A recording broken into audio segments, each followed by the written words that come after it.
بسم الله الرحمن الرحيم. يا أيها المزمل قم الليل إلا قليلا نصفه أو انقص منه قليلا أو زد عليه ورتل القرآن ترتيلا إنا سنلقي عليك قولا ثقيلا إن ناشئة الليل هي أشد وطئا وأقوم قيلا إن لك في النهار سبحا طويلا واذكر اسم ربك وتبتل إليه تبتيلا رب المشرق والمغرب لا إله إلا هو فاتخذه وكيلا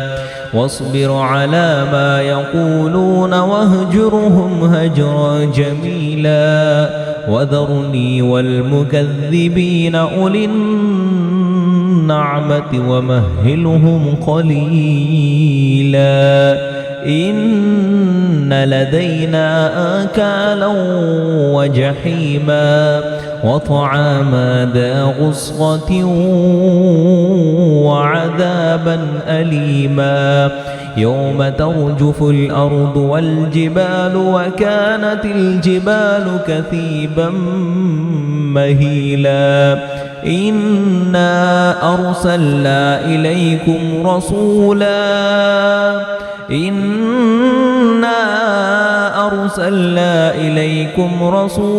شاهدا عليكم كما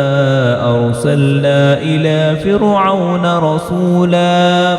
فعصى فرعون الرسول فأخذناه أخذا وبيلا فكيف تتقون إن كفرتم يوما يجعل الولدان شيبا السماء منفطر به كان وعده مفعولا إن هذه تذكرة فما شاء اتخذ إلى ربه سبيلا إن ربك يعلم أنك تقوم أدنى من ثلثي الليل ونصفه وثلثه وطائفة من الذين معك والله يقدر الليل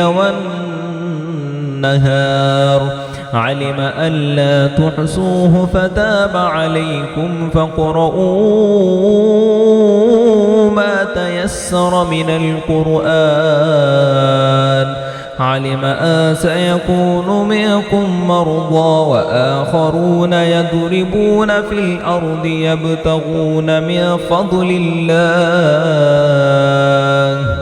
وآخرون يضربون في الأرض يبتغون من فضل الله وآخرون يقاتلون في سبيل الله فاقرؤوا ما تيسر منه وأقيموا الصلاة وآتوا الزكاة وأقرضوا الله قرضا حسنا وما تقدموا لأنفسكم من خير تجدوه عند الله هو خيرا وأعظم أجرا واستغفروا الله إن الله غفور رحيم.